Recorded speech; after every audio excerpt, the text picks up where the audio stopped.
IIT JEE 2006 का ये सवाल है, ठीक है। और सीक्वेंस इन सीरीज से पूछा गया है।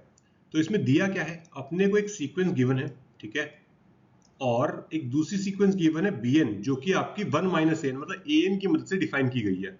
अच्छा, और फिर हमें बोल रहा है find the minimum natural number n not, हमें n नॉट निकालना है such that bn is greater than an for all n greater than n not. मतलब हमें बेसिकली वो वाला पॉइंट n नॉट निकालना है जिसके बाद आने वाले सारे टर्म bn के an से बड़े हो जाए, ठीक है। ये बात आपको समझ में आई क्या?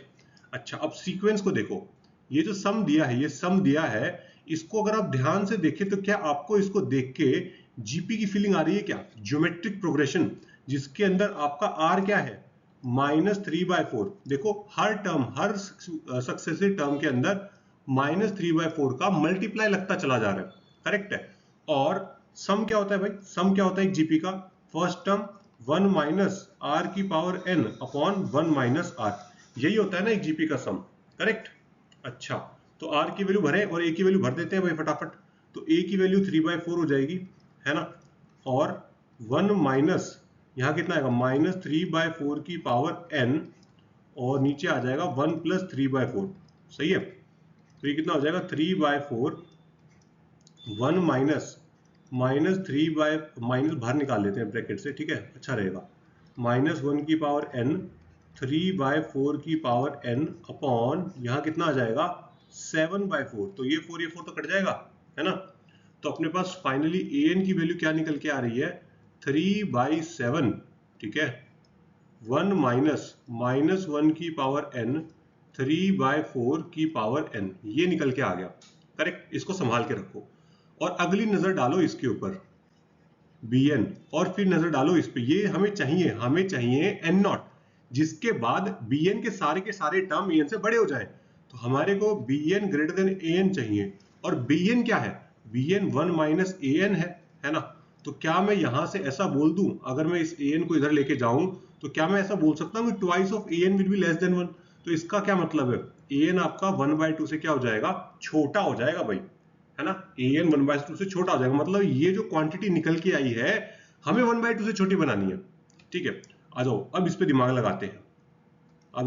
लगाते हैं, तो 3/7, ठीक है। तो 1 माइनस -1 की पावर n, 3/4 की पावर n, ठीक है, ये आपका आ जाएगा लेस देन 1/2, बोलो सही है।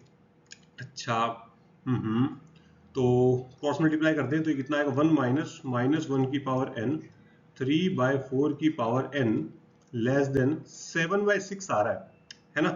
तो एक काम करें, अल्टा पल्टी कर ले थोड़ी सी, इस 7/6 को उधर भेज दे लेफ्ट साइड पे, और ये वाले टर्म को राइट पे बुला लेता हूं मैं, ठीक है। तो अपने पास कितना आएगा, तो भाई अपने पास आ जाएगा -1/6, ठीक है, लेस देन -1 की पावर n और 3/4 की पावर n, बोलो करेक्ट है।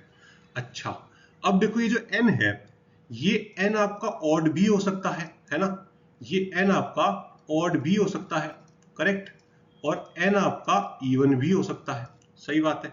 तो अगर n आपका ऑड रहेगा तो क्या मिलेगा, पहले n इवन पे बात कर लेते हैं, चलो।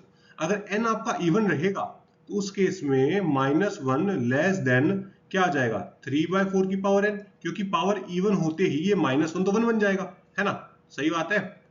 तो इसका मतलब क्या मैं ये कहूं कि ये जो कंडीशन निकल के आई है ये ऑलवेज ट्रू है, क्योंकि भाई राइट साइड तो ऑलवेज पॉजिटिव है ना, और पॉजिटिव नंबर नेगेटिव नंबर से हमेशा बड़ा है, तो definitely right side always positive है, यहां से हमें कोई भी सॉल्यूशन या कुछ भी नहीं मिल रहा है, ठीक है।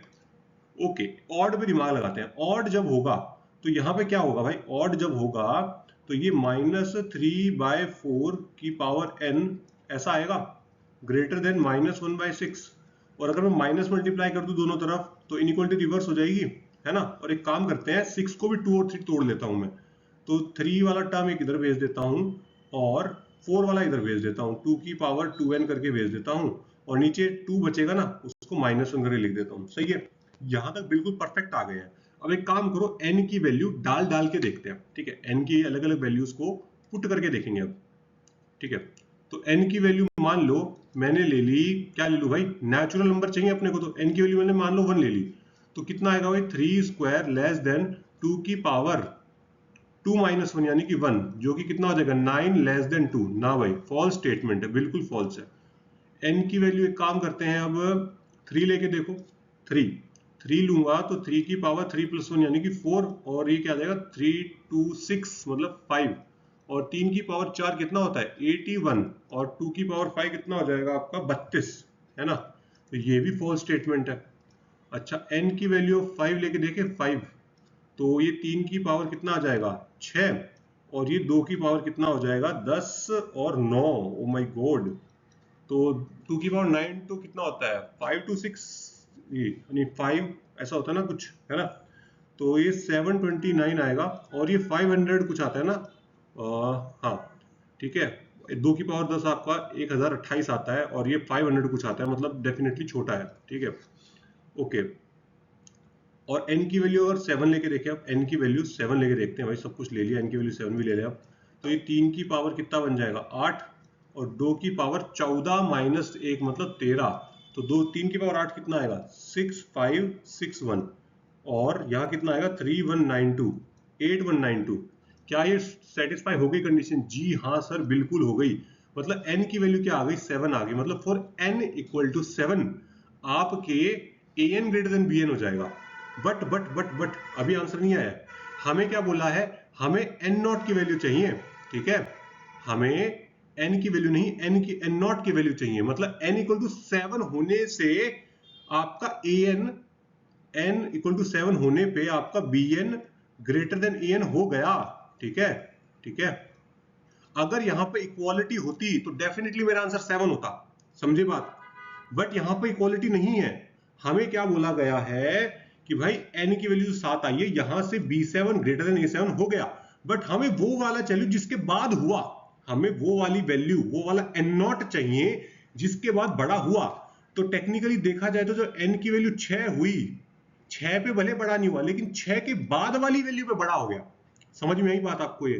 तो इसका मतलब n नॉट की वैल्यू, यहां क्या हो जाएगी 6 हो जाएगी। तो इसका करेक्ट आंसर क्या हो जाएगा 6 हो जाएगा भैया, ठीक है। फाइनल आंसर इसका क्या हो जाएगा 6।